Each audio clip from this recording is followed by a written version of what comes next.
بسم الله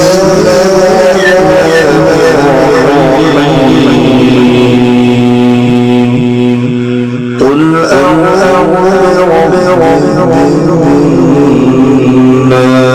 الناس ملك الناس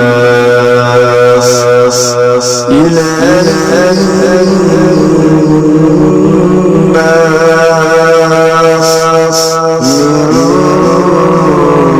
من شر الوسواس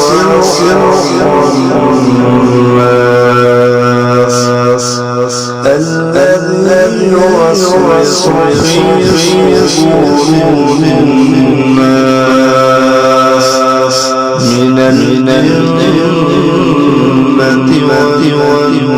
والناس. صدق الله العظيم.